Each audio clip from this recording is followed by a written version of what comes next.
ಸರ್ಕಾರದ ವಿರುದ್ಧ ಉದ್ಯಮಿಗಳು ಕಿಡಿಕಾರ್ತಾ ಇದ್ದಾರೆ. ವಿಶ್ವ ಮಟ್ಟದಲ್ಲೇ ಬೆಂಗಳೂರು ಮಾನ ಮರ್ಯಾದೆ ಹರಾಜಾಗ್ತಾ ಇದೆ. ಸರ್ಕಾರದ ವಿರುದ್ಧ ಸದ್ಯಕ್ಕೆ ಉದ್ಯಮಿಗಳು ಕಿಡಿಕಾರ್ತಾ ಇದ್ದಾರೆ. ವಿಶ್ವ ಮಟ್ಟದಲ್ಲಿ ಬೆಂಗಳೂರಿನ ಮಾನ ಮರ್ಯಾದೆ ಎಲ್ಲವೂ ಕೂಡ ಹರಾಜಾಗ್ತಾ ಇದೆ. ಬೆಂಗಳೂರು ರಸ್ತೆ ಗುಂಡಿ ಬಗ್ಗೆ ಚೀನಾ ಉದ್ಯಮಿ ಪ್ರಶ್ನೆಯನ್ನ ಮಾಡಿದ್ದಾರೆ. ಬಯೋಕಾನ್ ಪಾರ್ಕ್ಗೆ ಬಂದಿದ್ದ ಚೀನಾದ ಉದ್ಯಮಿ ಯಾಕೆ ಬೆಂಗಳೂರಿನ ರಸ್ತೆಗಳು ಇಷ್ಟೊಂದು ಹಾಳಾಗಿದೆ ಅಂತ ಪ್ರಶ್ನೆ ಮಾಡಿದ್ದಾರೆ. ಇನ್ನು ಎಷ್ಟು ಮಾನ ಮರ್ಯಾದೆ ಹರಾಜಾಗ್ತಾರೋ ಗೊತ್ತಿಲ್ಲ ಇವರು. ನಗರದಲ್ಲಿ ಕಂಡಲ್ಲಿ ಕಸದ ರಾಶಿ ಯಾಕಿದೆ ಅಂತ ಪ್ರಶ್ನೆ ಕೇಳಿದ್ದಾರೆ. ಇಲ್ಲಿನ ಸರ್ಕಾರ ಹೂಡಿಕೆದಾರರಿಗೆ ಬೆಂಬಲ ನೀಡಲ್ವಾ? ಚೀನಾ ಉದ್ಯಮಿ ಪ್ರಶ್ನಿಸಿದ್ದ ಬಗ್ಗೆ ಜಾಲತಾಣದಲ್ಲಿ ಪೋಸ್ಟ್ ಮಾಡಲಾಗಿದೆ. ರಾಜ್ಯದ ಉದ್ಯಮಿ ಕಿರಣ್ ಮಜುಂದಾರ್ ಶಾ ಪೋಸ್ಟ್ ಅನ್ನ ಮಾಡಿದ್ದಾರೆ.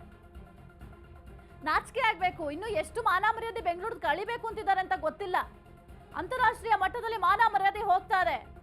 ಒಂದು ಭಾರತ ಅಂತ ಅಂದ್ರೆ ಎಲ್ರಿಗೂ ಕೂಡ ರೆಸ್ಪೆಕ್ಟ್ ಕೊಡ್ತಾರೆ, ಸಂಸ್ಕೃತಿಯ ನಾಡು ಅಂತ ಹೇಳ್ತಾರೆ. ಆದ್ರೆ ಇಷ್ಟರ ಮಟ್ಟಿಗೆ ಬೆಂಗಳೂರಿನಲ್ಲಿ ಮಾನ ಮರ್ಯಾದೆ ಹರಾಜಾಗ್ತಿದೆ ಅಂತ ಅಂದ್ರೆ ಅಧಿಕಾರಿಗಳು ಕಣ್ಮುಚ್ಕೊಂಡು ಕೂತಿದ್ದೀರಾ ಅಂತ ಗೊತ್ತಾಗ್ತಲ್ಲ. ಯಾರೋ ಒಬ್ರು ಚೀನಾ ಪ್ರಜೆ ಬಂದಿಲ್ಲಿ ಅದ್ರ ಬಗ್ಗೆ ಟ್ವೀಟ್ ಮಾಡ್ತಾರೆ, ಅದ್ರ ಬಗ್ಗೆ ಹೇಳಿಕೆ ಕೊಡ್ತಾರೆ, ಪ್ರಶ್ನೆ ಮಾಡ್ತಾರೆ ಅಂತಂದ್ರೆ ನೀವು ಅಷ್ಟು ಪ್ರಶ್ನೆ ಮಾಡೋರ್ಗು ಬಿಟ್ಟಿದ್ದೀರಲ್ಲ, ನಿಮಗೇನು ಹೇಳಬೇಕು ಅಧಿಕಾರಿಗಳಿಗೆ? ಸಿಎಂ ಹೇಳಿದ್ರು, DCM ಹೇಳಿದ್ರು ಗುಂಡಿ ಮುಚ್ಚಿ ಅಂತ ತರಾತುರಿಯಲ್ಲಿ ಗುಂಡಿ ಮುಚ್ಚೋ ಕೆಲಸ ಮಾಡ್ತೀರಾ. ಆ ಗುಂಡಿ ಮುಚ್ಚಿ ಒಂದ್ 2-3 ದಿನಕ್ಕೆ ಮತ್ತೆ ಹಾಳಾಗತ್ತೆ.